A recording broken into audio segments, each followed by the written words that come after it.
Hi. ഇന്നിപ്പോൾ നമ്മളുള്ളത് നമ്മളെ ഒരു റിനോവേഷൻ പ്രോജക്റ്റ് കംപ്ലീറ്റ് ചെയ്ത വീട്ടിലാണ് ഉള്ളത്.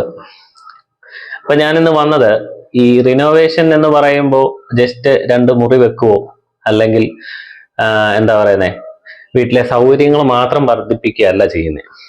നമ്മള് പഴയ ഉള്ള വീടിനെ നിലനിർത്തി ആ വീടിനെ പുതിയ രീതിയിലേക്ക് മാറ്റുക, അതായത് അതിൻ്റെ എൻ്റെയർ ഡിഫറെൻ്റ് ആയിട്ട് കാര്യങ്ങൾ ചെയ്യുക. അതായത് എലിവേഷൻ ഭംഗി മാത്രമല്ല, അകത്തെ സൗകര്യങ്ങൾ പുതിയ രീതിയിലേക്ക് മാറ്റുക. അങ്ങനെ ഒരുപാട് കാര്യങ്ങൾ നമ്മൾ ശ്രദ്ധിച്ച് ചെയ്യേണ്ടതായിട്ടുണ്ട്. ഈ വീട് തന്നെ ഞങ്ങളെ കിട്ടുമ്പോൾ ഒരു 15 വർഷം മുമ്പ് പണിഞ്ഞ ഒരു വീടായിരുന്നു. അപ്പം ഇതിന്റെ ഭിത്തി 6 ഇഞ്ച് കട്ടയിട്ട് കെട്ടിയ ഒരു ഭിത്തിയാണ്. അപ്പോൾ 6ന്റെ തീരത്തുള്ള ഒരു വീടായതുകൊണ്ട് കൂടുതൽ സ്ട്രെങ്ത് കൊടുത്ത് പണിയേണ്ടതായിട്ട് വന്നു.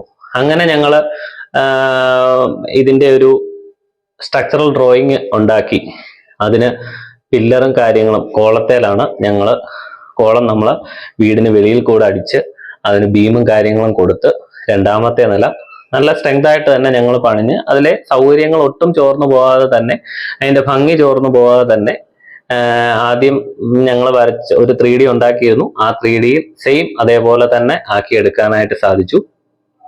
അപ്പൊ ഇതില് ചെറിയ ചെറിയ കുറച്ച് സൗകര്യങ്ങളും കാര്യങ്ങളും ഒക്കെ ഞാൻ കാണിക്കാം. ഇത് ഇവിടെ ഉള്ള ഒരു ബെഡ്റൂമാണ്. ഈ ബെഡ്റൂമില് നമ്മുടെ ഈ ഭാഗം എന്ന് പറയുന്നത് 6ന്റെ സൈഡിലോട്ടുള്ള ഒരു ഭാഗമാണ്. അപ്പൊ നമ്മളിവിടെ ഞാൻ മുമ്പേ പറഞ്ഞല്ലോ ഒരു ബീം കൊടുത്തിട്ടുണ്ട്. അപ്പം ആ ബീം കൊടുത്തിരിക്കുന്നതുകൊണ്ട് ബീമാണ് ഇവിടെ പൊങ്ങി നിൽക്കുന്നത്. മാത്രമല്ല ഇതൊരു വാട്ടർ കട്ടിംഗ് ആയിട്ട് തന്നെ ഞങ്ങൾ അതിനെ ശരിയാക്കിയെടുത്തു. അപ്പം ഇതെന്ന് പറഞ്ഞാൽ ഒരു ബാൽക്കണിയാണ്. ഈ ബാൽക്കണിയിൽ നമുക്ക് ഇവിടെ നിന്നാൽ ഇപ്പൊ ഇവിടെ ഈ സൈഡില് മരങ്ങൾ നിൽക്കുന്നുണ്ട്, അതിന്റെ അവിടെ 6ആണ്. അപ്പം നല്ലൊരു വ്യൂ ആണ് നമുക്ക് ഇവിടെ കിട്ടുന്നത്. മാത്രമല്ല വൈകുന്നേരങ്ങളിൽ ഇവിടെ ഇരിക്കാൻ നല്ല സുഖമാണ്. ഒരു ചെയറിട്ട് ഇവിടെ ഇരുന്ന് നമുക്ക് കാറ്റും വെളിച്ചമൊക്കെ ആസ്വദിക്കാം. മാത്രമല്ല രാവിലെ എണീറ്റ് ഒന്ന് ഫ്രഷ് എയർ കിട്ടാനായിട്ട് ഇവിടെ ഇങ്ങനെ നമുക്കൊന്ന് നിന്നാൽ മതി. ഇതിന്റെ ഒരു ബാത്റൂമാണ്. അപ്പൊ ഇതില് നമുക്ക് അത്യാവശ്യം വേണ്ട സൗകര്യങ്ങളെല്ലാം നമ്മൾ കൊടുത്തിട്ടുണ്ട്. പുതിയ രീതിയിലുള്ള ടൈല് ഡിസൈൻ ചെയ്ത് 4x2 ടൈൽസ്. ഇത് നമ്മുടെ പുതിയ ബാത്റൂം തന്നെയാണ്. ഇതേ രീതിയിൽ തന്നെ നമ്മൾ താഴെ നേരത്തെ എക്സിസ്റ്റിംഗ് ആയിട്ടുള്ള ബാത്റൂം ഇതേപോലെ തന്നെ നമ്മൾ ചെയ്തു. ഇത് 4x2ന്റെ ടൈലാണ്. ഇത് ഡിസൈൻ ചെയ്ത് നമ്മൾ ഒട്ടിച്ചിരിക്കുകയാണ്. അത്യാവശ്യം ഇപ്പൊ ആവശ്യമുള്ള എല്ലാ സൗകര്യങ്ങളും അതുപോലെ തന്നെ ചെറിയൊരു ട്രൈ ഏരിയ വെറ്റ് ഏരിയ ആയിട്ട് നമ്മളിവിടെ തിരിച്ചിട്ടുണ്ട്. ഇത് ജോൺസന്റെ സിംഗിൾ പീസ് ക്ലോസറ്റ് ആണ്. അതുപോലെ തന്നെ ഒരു വാഷ് ബേസും കൊടുത്തിട്ടുണ്ട്. പിന്നെ ഷവർ ഹെഡ് കൊടുത്തിട്ടുണ്ട്. പിന്നെ വാഷ് ബേസിന്റെ ഇവിടെ ഒരു മിറർ, ലൈറ്റ് കാര്യങ്ങളെല്ലാം കൊടുത്തിട്ടുണ്ട്. മാത്രമല്ല നമ്മളിവിടെ ഇത് അപ്പോക്സി ഇട്ടാണ് ഇത് കംപ്ലീറ്റ് ചെയ്തിരിക്കുന്നത്. ഇതുകൊണ്ട് നമുക്ക് ബാത്റൂമിലെ ലീക്കേജ് ഒരു 85% നമുക്ക് ഒഴിവാക്കാവുന്നതാണെങ്കിൽ പറയാം. 85% ഉറപ്പായിട്ടും നമുക്ക് ഈ അപ്പോക്സി ചെയ്യുന്നതുകൊണ്ട് ബാത്റൂമിലെ വാട്ടർ ലീക്കിങ് മാറ്റിയെടുക്കാനായിട്ട് സാധിക്കും. ഓക്കെ. അതുപോലെ വേറൊരു ബെഡ്റൂമാണ് ഇതിലെ. ഇവിടെ ഒരു ഇതിനകത്തെ പ്രത്യേകത എന്താണെന്ന് ചോദിച്ചാൽ നമ്മളിവിടെ ഒരു ബേ വിൻഡോ കൊടുത്തിട്ടുണ്ട്. ഇതിപ്പോ എല്ലായിടത്തും ഉണ്ട്. അപ്പം എല്ലാവരും വിചാരിക്കും എല്ലായിടത്തും ഞാൻ കണ്ടിട്ടുണ്ടല്ലോ എന്ന്. എന്നാൽ തന്നെ ഈ ബേ വിൻഡോ കൊണ്ടുള്ള ഉപയോഗം എന്താണെന്ന് ചോദിച്ചാൽ നമുക്ക് കട്ടില്, പിന്നെ ഇപ്പൊ ഇതിനകത്ത് ഇന്റീരിയർ വർക്ക് കാര്യങ്ങൾ ചെയ്തിട്ടില്ല. അപ്പൊ നമ്മൾ ഈ കട്ടില് അതുപോലെ കബോർഡ് കാര്യങ്ങളെല്ലാം ചെയ്ത് കഴിയുമ്പോഴത്തേന് നമുക്ക് ബെഡ്റൂമിൽ ഒരു ഇടുക്ക് ഫീൽ ചെയ്യും. മാത്രമല്ല നമുക്കൊന്ന് ഇരിക്കണമെങ്കിൽ ഒരു കസേര കൊണ്ടിട്ട് കഴിയുമ്പോൾ പിന്നെ നമ്മൾ നടക്കുന്ന പാസേജിലായിരിക്കും വരുന്നത്. അപ്പൊ നമുക്കത് ഒരു ബുദ്ധിമുട്ടായിട്ട് തോന്നും. അപ്പൊ ഇങ്ങനെയുള്ള ഒരു ബേ വിൻഡോ ഉണ്ടെങ്കിൽ നമുക്ക് ഇങ്ങനെ ഇരുന്ന് ഇവിടെ റീഡ് ചെയ്യാനും വേണമെങ്കിൽ ജസ്റ്റ് ഒന്ന് കിടക്കാനും പിന്നെ ജനൽ തുറന്നിട്ട് കാറ്റ് കൊള്ളാനും ഒക്കെ നമുക്കൊരു സൗകര്യം കിട്ടും.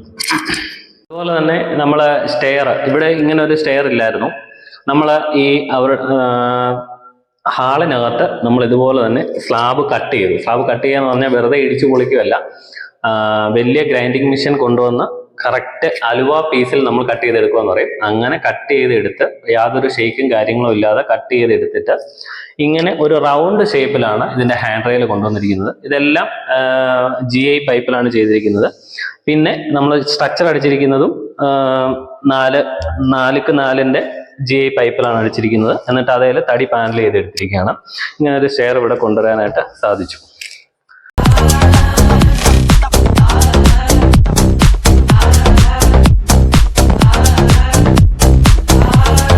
റിനോവേഷൻ പ്രോജക്റ്റിൽ ഏറ്റവും കൂടുതൽ നമ്മൾ ശ്രദ്ധിക്കേണ്ട ഒരു കാര്യം ലൈറ്റിംഗ് ആണ്. ഈ ലൈറ്റിംഗ് അറേഞ്ച്മെന്റ് നമ്മൾ പുതിയ വീടിന് ചെയ്യുമ്പോൾ നമുക്ക് ഓൾറെഡി വീട് പ്ലാൻ ചെയ്യുന്ന സമയത്ത് തന്നെ നമുക്ക് ചെയ്യാൻ സാധിക്കും. എന്നാൽ ഇത് ഓൾറെഡി നമ്മൾ ചെയ്തു വെച്ചിരിക്കുന്ന ഒരു സാധനത്തിൽ വേണം നമ്മൾ പുതിയ രീതിയിലേക്ക് കൊണ്ടുവരാൻ. അപ്പോ നമ്മള് പ്ലാൻ ചെയ്യുമ്പോൾ തന്നെ ഏതൊക്കെ ഭാഗത്ത് ലൈറ്റ് കാര്യങ്ങൾ, ഇന്റീരിയർ ഡിസൈൻ എവിടെയൊക്കെ ചെയ്യുന്നുണ്ട്, ഇതെല്ലാം പ്ലാൻ ചെയ്ത് നമ്മൾ ചെയ്യുകയാണെങ്കിൽ വളരെ എളുപ്പത്തിൽ തന്നെ നമുക്ക് കാര്യങ്ങൾ ചെയ്യാനായിട്ട് സാധിക്കും. പിന്നെ നോർമൽ ഒരു പുതിയ വീടിന് ചെയ്യുന്ന വയറിങ്ങിനെക്കാട്ടി കൂടുതൽ വർക്ക് നമുക്കുണ്ടാവും. അത് നമ്മൾ നേരത്തെ കാൽക്കുലേറ്റ് ചെയ്യണം. ഇപ്പോ അത് അങ്ങനെ തന്നെ ചെയ്ത ഈ വീട്ടിൽ ഞങ്ങൾ അങ്ങനെ ഒരു ഭാഗം ചെയ്തിട്ടുണ്ട്. അതായത് ഓരോ ഓപ്പൺ കിച്ചൺ കൊണ്ടുവന്നിട്ടുണ്ട്. അവിടെ ഹാങ്ങിങ് ലൈറ്റും LED ലൈറ്റും കാര്യങ്ങളൊക്കെ ഞങ്ങൾ കൊണ്ടുവന്നു. കൂടാതെ തന്നെ ഹാൾ പാർട്ടീഷൻ ഉണ്ട്. ആ ഹാൾ പാർട്ടീഷനിൽ 3 വാട്ടിന്റെ LED ലൈറ്റും കാര്യങ്ങളൊക്കെ കൊണ്ടുവരാനായിട്ട് സാധിച്ചു. ഇതെല്ലാം തന്നെ നമ്മുടെ വീടിന്റെ അകത്തിനെ ഒരു പുതിയ രീതിയിലേക്ക് മാറ്റിയെടുക്കാനായിട്ട് നമുക്ക് സാധിക്കും. കൂടാതെ ഇപ്പോൾ ഒരുപാട് പ്രൊഫൈൽ ലൈറ്റും കാര്യങ്ങളൊക്കെ കിട്ടുന്നുണ്ട്.